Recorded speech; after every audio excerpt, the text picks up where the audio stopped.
কলকাতায় এসে বাংলার রসগোল্লার স্বাদ বুঝলেন কেন্দ্রীয় রেলমন্ত্রী।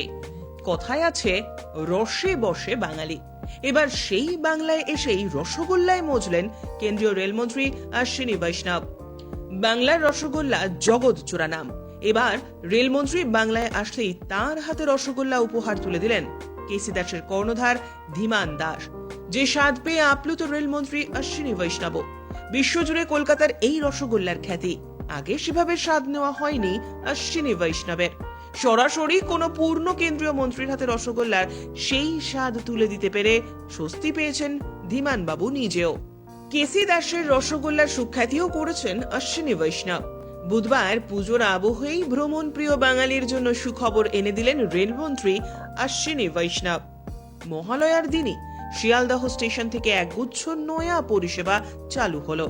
এর মধ্যেই উদ্বোধন হলো শিয়ালদহ ফুড এক্সপ্রেসের, যা ভ্রমণ প্রিয় যাত্রীদের রসনা তৃপ্তিতে অন্য মাত্রা যোগ করবে। রেলমন্ত্রী যেমন বাংলার জন্য ফুড এক্সপ্রেস উপহার দিয়েছেন, তেমনি দেবীপক্ষের শুরুতে তিনিও বড় উপহার পেয়ে গেলেন। তার হাতে উঠল কেসি দাসের রসগোল্লা। তার হাতে রসগোল্লা তুলে দেন কেসি দাসের বর্তমান অধিকর্তা ও কেসি দাস পরিবারের পঞ্চম প্রজন্ম ধীমান দাস। এই অনুষ্ঠানেই আমন্ত্রিত ছিলেন কেসি দাসের কর্ণধার ও রাজ্যের নামি দামি ব্র্যান্ডের বিভিন্ন মিষ্টান্ন প্রতিষ্ঠানের সংগঠন মিষ্টি উদ্যোগের প্রেসিডেন্ট ধীমান দাস। তিনি এই অনুষ্ঠানে আমন্ত্রিত ছিলেন। তিনি জানান খুব তাড়াতাড়ি এই ফুড এক্সপ্রেসের সঙ্গে যুক্ত হবে কেসি দাস ব্র্যান্ডও।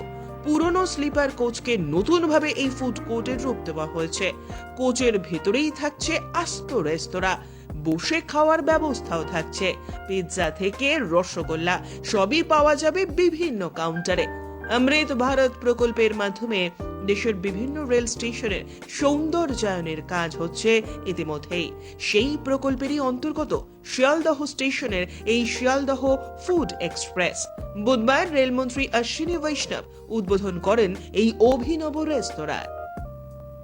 আজকে একটা পুণ্যতিথিতে ভারত সরকারের একজন প্রতিনিধির মূল প্রতিনিধি যাকে বলা যায়, রেলমন্ত্রীর স্বয়ং ওনার হাতে আমরা বাংলার রসগোল্লা তুলে দিতে পেরেছি।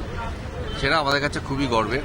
এবং এখানে একটা সুন্দর ফুড কোর্ট মতন হয়েছে শিয়ালদা স্টেশনে। সেখানেও আজকে কথা হয়েছে যে আমাদের এখানে একটা উপস্থিতি খুব শিগগিরই হবে। এইটা সব বাঙালির কাছে তো একটা আলাদা আবেগ, এবং মা আসছেন তার পাশাপাশি আমরা কেসি দাসকে সেইভাবেই পাচ্ছি। সেই জায়গায় দাঁড়িয়ে একটু যদি আমাদের দর্শকদের কিছু বার্তা দেন। এই সবই মায়ের আশীর্বাদ। মায়ের আশীর্বাদ ছাড়া কিছুই হয় না। মায়ের নিষ্ঠাভাবে আরাধনা করলে আমার মনে হয় মানুষ সেই জায়গায় পৌঁছতে পারবে। তা আমরা বাঙালিরা তো যেভাবে মাকে পুজো করি প্রত্যেক বছরই, আরও বেড়ে যাচ্ছে দিনকে দিন। তো সেইটার জন্যই আমাদের একটা অন্য রূপ আর কি। মায়ের আশীর্বাদই আমরা সবাই সমৃদ্ধ হয়েছি।